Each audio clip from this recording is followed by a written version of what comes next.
صدارت اہم اجلاس، وزیراعظم شہباز شریف وفاقی وزراء سمیت اعلیٰ عسکری قیادت کی شرکت، علاقائی صورتحال اور ممکنہ اثرات کا جائزہ لیا گیا۔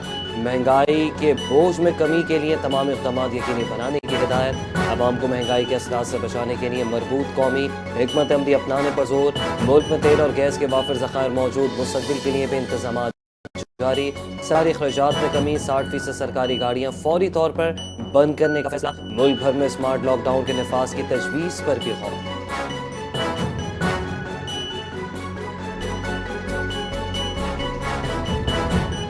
مشکل گھڑی میں کمزور طبقے کو تنہا نہیں چھوڑیں گے، وزیراعظم شہباز شریف کی زیر صدارت اجلاس، پیٹرولیم مصنوعات کے ذخائر، عوامی ریلیف کے اقدامات کا جائزہ، حکومت کی جانب سے کمزور متوسط طبقے کو ریلیف فراہم کرنے کی کوششوں پر زور۔ وزیراعظم نے کہا ترقیاتی بجٹ میں کٹوتی کی گئی، 60% سرکاری گاڑیوں کو بند کیا گیا، بر وقت فیصلوں سے ایندھن کی فراہمی میں کسی قسم کا تعطل نہیں آنے دیا، پاکستان خطے میں امن کے قیام کے لیے سفارتی محاذ پر بھرپور کوششیں کر رہا ہے۔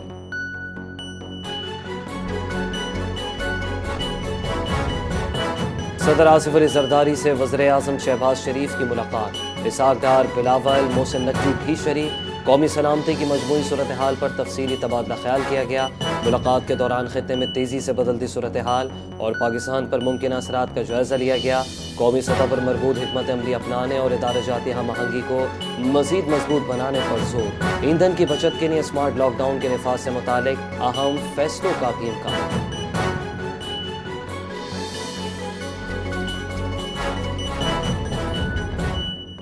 وزیراعظم شہباز شریف اور یورپی کونسل کے صدر چارلز کے درمیان ٹیلی فونک رابطہ، دونوں رہنماؤں کا خطے میں بڑھتی کشیدگی پر ممکنہ اثرات پر گہری تشویش کا اظہار، بحران کے حل کے لیے مذاکرات، سفارتکاری کی ضرورت پر زور۔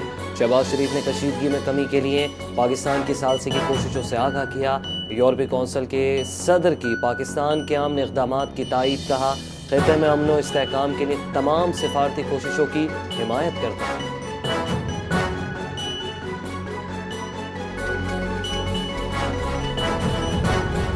نائب وزیر اعظم اسحاق ڈار کل بیجنگ روانہ ہوں گے، ایران اور امریکہ میں ثالثی کی کوششوں پر چین کو اعتماد ملیں گے، ایران اور امریکہ کے مذاکرات میں پاکستان کے کردار پر بات ہوگی، امریکہ اور ایران کے تنازع کے خاتمے کے لیے پاکستان کے امن اقدامات پر گفتگو ہوگی، خطے میں کشیدگی میں کمی اور ثالثی کی کوششوں پر زور دیا جائے گا۔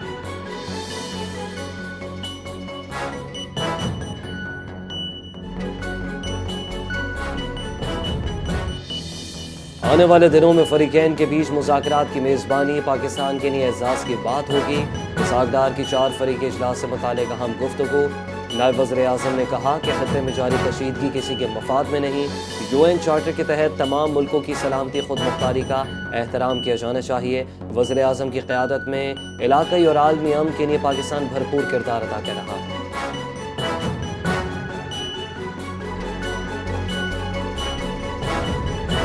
پاکستان کی میزبانی میں 4 ملکی وزرائے خارجہ کا اعلیٰ سطح اجلاس، تنازعات کو مذاکرات کے ذریعے حل کرنے پر اتفاق، سعودی وزیر خارجہ خصوصی طیارے کے ذریعے نور خان ایئر بیس پہنچے تھے، پاکستان، سعودی عرب، ترکی اور مصر کے درمیان اہم مشاورتی اجلاس ہوا، خطے کے اہم مسائل پر تعاون بڑھانے اور سفارتی روابط مضبوط بنانے پر زور دیا گیا۔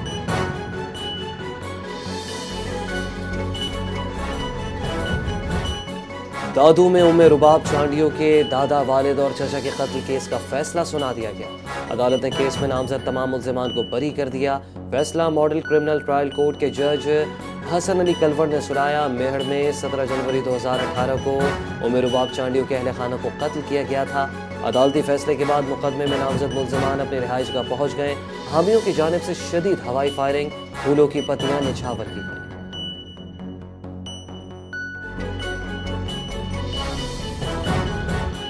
ام رباب چانڈیو نے فیصلہ اعلیٰ عدالتوں میں چیلنج کرنے کا اعلان کر دیا ہے، فیصلہ انصاف کے تقاضوں کے برعکس اور ضد میں دیا گیا، کسی ایک ملزم کو بھی سزا نہ ملنا حیران کن ہے، وہ ملزمان بھی بری کر دیے گئے جو 3 سال تک روپوش رہے۔ فیصلے سے یہ تاثر ملا ہے کہ بااثر افراد کو کھلی چھوٹ ہے کہ وہ کسی کو بھی قتل کریں۔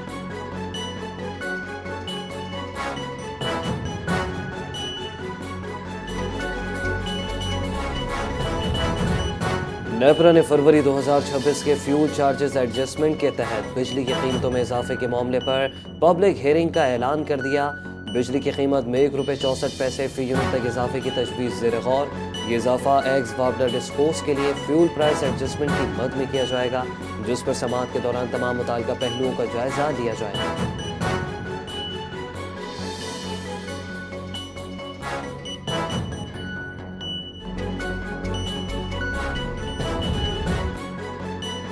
پی سی بی نے نسیم شاہ کو قصوروار قرار دیتے ہوئے متنازع ٹویٹ پر ₹2 کروڑ کا جرمانہ عائد کر دیا ہے۔ نسیم شاہ کو پی سی بی کو شوکاز نوٹس جاری کیا تھا۔ نسیم شاہ سینٹرل کانٹریکٹ کی مختلف شقوں کی خلاف ورزی کے مرتکب پائے گئے۔ نسیم کے سوشل میڈیا ایڈوائزر کو بھی برطرف کر دیا۔ پی سی بی کا بھی مذکورہ ایڈوائزر کو بلیک لسٹ کرنے کا فیصلہ۔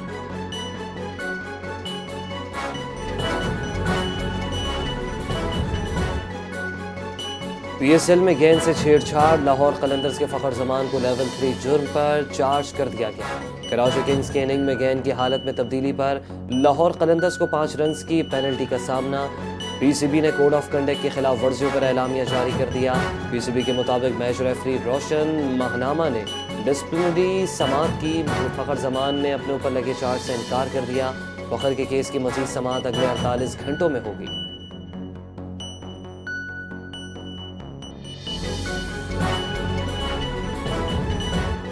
اسلام آباد میں نامعلوم ڈاکوؤں کی فائرنگ سے معروف تاجر عامر آوان جاں بحق ہو گئے ہیں۔ واقعہ گزشتہ روز تھانہ شہزاد ٹاؤن کے علاقے میں واقع ایک فارم ہاؤس میں پیش آیا۔ ملزمان گھر کی گرل کاٹ کر اندر داخل ہوئے۔ پولیس کا کہنا ہے کہ 5 نامعلوم افراد نے واردات کے دوران فائرنگ کی۔ آج دوران علاج تاجر دم توڑ گئے۔ واقعے کی تحقیقات جاری ہیں۔ طلال چودھری نے واقعے کا نوٹس لکھ لیا۔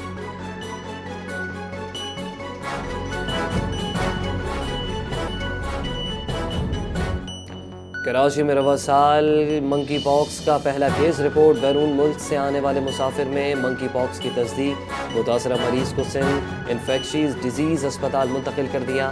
متاثرہ مریض کو دوسرے اسپتال منتقل کر دیا گیا۔ متاثرہ شخص بیرون ملک سے سفر کر کے آیا تھا۔ محکمہ صحت کے ذرائع کے مطابق رواں سال مختلف اسپتالوں میں ایم پاکس کے متعدد مشتبہ کیسز رپورٹ ہوئے۔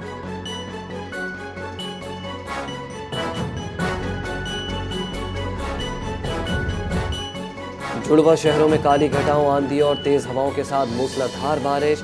جڑواں شہروں میں دن کے وقت اندھیرا چھا گیا، موسم خوشگوار، ٹھنڈ کی شدت میں اضافہ۔ محکمہ موسمیات نے کراچی میں ایک بار پھر بارش کی پیشگوئی کر دی۔ مغربی ہواؤں کا نیا سلسلہ 1 اپریل کو بلوچستان کے جنوب مغربی علاقوں میں داخل ہوگا۔ کراچی میں 2 اپریل سے گرج چمک اور تیز ہواؤں کے ساتھ بارشوں کا امکان۔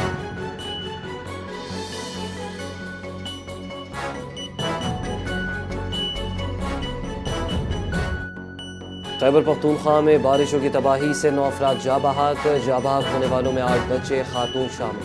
47 افراد زخمی بھی ہوئے۔ چھتیں اور دیواریں گرنے سے انبات ہوئیں۔ بنو اور شمالی وزیرستان سب سے زیادہ متاثر۔ صوبے کے مختلف اضلاع میں ہلکی اور تیز بارش کا سلسلہ جاری۔ پی ڈی ایم اے کے مطابق 6 مکانات کو نقصان پہنچا۔ محکمہ موسمیات کا پختونخوا میں منگل تک مزید بارشوں کا امکان۔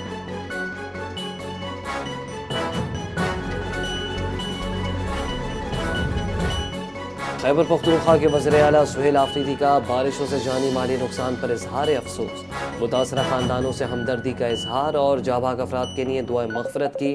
زخمیوں کو بہترین طبی سہولیات فراہم کرنے کی ہدایت۔ ریسکیو اور ریلیف سرگرمیاں تیز کرنے کا حکم۔ وزیر اعلیٰ نے کہا کہ صوبائی حکومت متاثرین کے ساتھ کھڑی ہے اور مشکل کی اس گھڑی میں متاثرہ خاندانوں کو تنہا نہیں چھوڑے گی۔